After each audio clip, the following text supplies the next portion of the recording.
আসসালামু আলাইকুম বন্ধুরা, কেমন আছেন সবাই? আলহামদুলিল্লাহ, আল্লাহ রহমতে আমরা ভালো আছি সবাই। এই তো রান্নাবান্না করার জন্য চলে এসেছি। কালকের হাঁসের মাংস রয়েছে, কিছুটা গরুর গোশত রয়েছে কিছুটা, আর এখন রুই মাছ দিয়ে আলু দিয়ে ভেজে কুমড়ো বড়ি দিয়ে ভুনা করব, আর ওই বেগুনের চাক ভাজি করব। এই হচ্ছে আজকে আমাদের রান্নাবান্না। আর অলরেডি রাইস কুকারে ভাত বসিয়ে দিয়েছি, দেখতে থাকুন।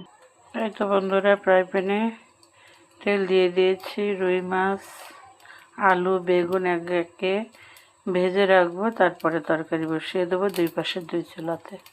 সাথে কুমড়ো বড়িগুলো ভেজে নেব। মাছ দিয়ে দিলাম,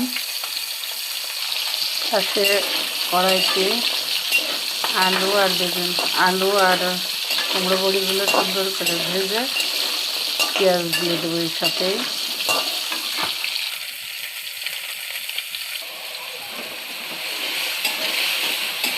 একে একে সব মশলা দিয়ে দিলাম, দিয়ে সুন্দর করে কষিয়ে নেব। এপাশে মাছ ভাজা হয়ে গেছে, এবার মাছ নামিয়ে বেগুন ভেজে নেব। বেগুন ভাজতে দিয়ে দিয়েছি।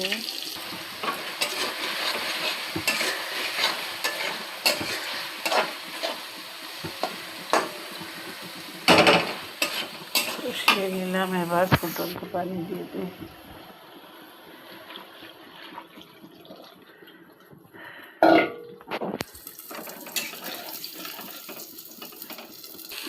বেগুন ভাজার জন্য পেঁয়াজ মরিচ দিয়ে দিয়েছি।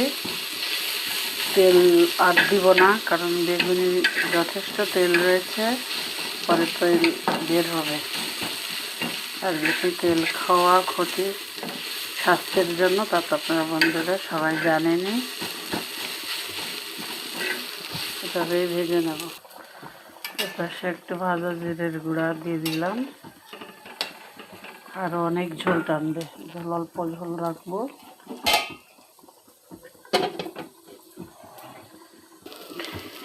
এবার বেগুনগুলো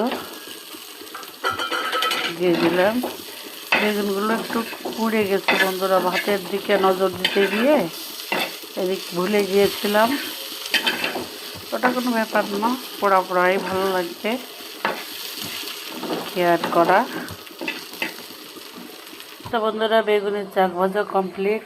দেখুন তেল কত বের হয়েছে, অনেক তেল বের হয়েছে।